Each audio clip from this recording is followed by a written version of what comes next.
tuntun rèé o lórí ọ̀rọ̀ Queen Naomi tó jẹ́ ayaba tẹ́lẹ̀tẹ́lẹ̀ fún Ooni of Ife. Òun náà rèé o tẹ́rí tó ń gba àwọ́ọ̀dù tuntun ní Singapore yìí. Ìyàlẹ́nu ló sì máa ń jẹ́ pé àwọn èèyàn fẹ́ràn arábìnrin yìí, wọ́n fẹ́ràn olórí yìí tó bẹ́ẹ̀ gẹ́ tí ó jẹ́ pé wọ́n mọ̀ pé kì í ṣe ayaba Ooni of Ife mọ́, àmọ́ àwọn èèyàn ṣe ń fẹ́ lọ́tún lósì, àwọn èèyàn ṣe ń pè é lóríṣiríṣi. Gẹ́gẹ́ bá a ṣe gbọ́, àwọn èèyàn mọ̀ pé kì í ṣe ayaba mọ́, ṣùgbọ́n wọ́n ṣe ń address ẹ̀ as Queen Naomi. Lóòótọ́ ó sọ ń gbà yẹn, ó ní Queen of the people òun fẹ́ máa jẹ́, pé òun ò kì í ṣe Queen of Ooni of Ife mọ́, pé Queen of the people lòun fẹ́ máa jẹ́, and àwọn èèyàn ṣe ń address ẹ̀ as Queen Naomi, tó túmọ̀ sí pé orí adé gan lárábìnrin yìí gbé wáyé àti pé ó ní ẹran ìfẹ́ tó pọ̀ lára lọ́pọ̀lọpọ̀. Ní oṣù mélòó kan sẹ́yìn, Queen Naomi ti ń sọ pé there's no possibility pé òun àti Ooni of Ife tún lè padà fẹ́ra. Lóòótọ́ àwọn èèyàn sọ pé after all ó ti bímọ, òun ló bí Ooni of Ife, òun ló bí àrólé, òun ló bí Prince Tadenikawo, pé so since tó jẹ́ pé òun ló bí àrólé yẹn, àwọn méjì sì lè padà fẹ́ra. But ó ní báwo lòun ṣe fẹ́ survive láàárín obìnrin giriwo mẹ́fà, in fact strong women gan ló pè wọ́n, àti pé ìyanu ló jẹ́ pé òun ló bí àrólé gẹ́gẹ́ bó ṣe sọ. Ó ní láàárín ìgbéyàwó ọdún mẹ́ta tó dópin ní December 2021 tóun ní pẹ̀lú kábíyèsí, pé ìyanu ló jẹ́ o tóun fi bí Prince Tadenikawo tó jẹ́ àrólé Oòduà. Queen tó beautiful lọ́pọ̀lọpọ̀ ni arábìnrin yìí tí gbogbo èèyàn káàkiri àgbáyé tí wọ́n stop láti máa fẹ́ràn. Lóòótọ́ ọ̀pọ̀lọpọ̀ criticism ló jáde nípa ẹ̀ pé yẹn kò lọ school ìgbà kan àwo kan.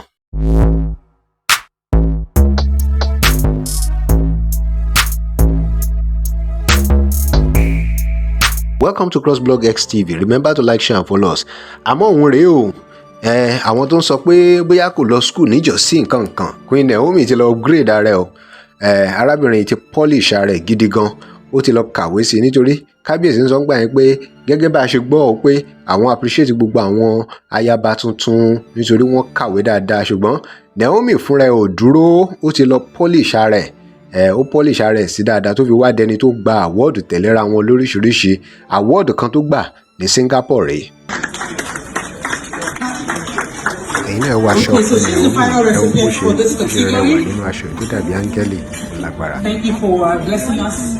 Ǹjẹ́ tí ẹ mọ̀ pé ní 2022 Queen Naomi tún gba award of Honorary Doctor of Philosophy PhD ní Miles Leadership University. Òun rèé, ẹ̀yin náà wò. Ladies and gentlemen, congratulations to the founder and president of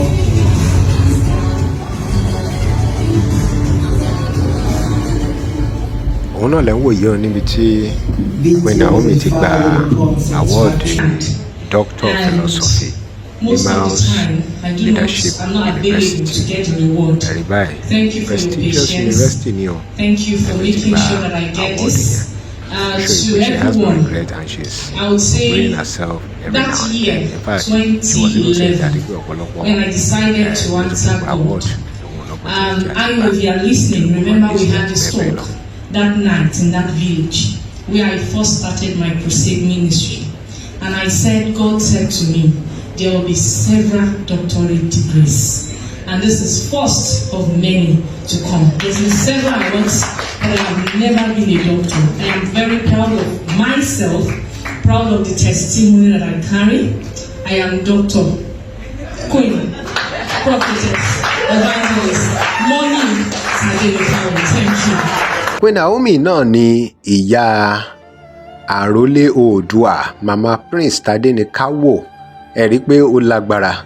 Ọ̀rọ̀ ìfẹ́ òun àti kábíyèsí bẹ̀rẹ̀ dáadáa, ṣùgbọ́n interference lọ́tún lósì, ọ̀rọ̀ kan kú báyìí lọ́tún lósì ló fa ìyapa. Otherwise kò bá ṣe wà ní palace, nítorí ọ̀pọ̀lọpọ̀ gan ó dà pé wọ́n prefer bó ṣe wà ní palace ńgbà bọ́. Láti ìgbà tó ti kúrò, mi ò rò pé ó ní any sign of regret, because every now and then ló upgrade ara ẹ̀ tó sì ń gbìyànjú láti tẹ̀síwájú lọ. Òun náà lẹ́rìí tí ó gba award yẹn. Bóyá Ọọ̀ni wá fẹ́ yàwó 7, 8 ó dé 100 gan, kò sí nǹkan tó kan Queen Naomi o, nítorí ó mọ nǹkan tí kábíyèsí lè ṣe. Kí lè ròyìn nípa bí arábìnrin yìí Queen Naomi bó ṣe ń gba àwọ́ọ̀dù lọ́tún lósì táwọn èèyàn ń fẹ́ràn ẹ̀? Kí ni èrò tiyín nípa ọ̀rọ̀ yìí? Remember to like, share and follow us. Thanks for watching.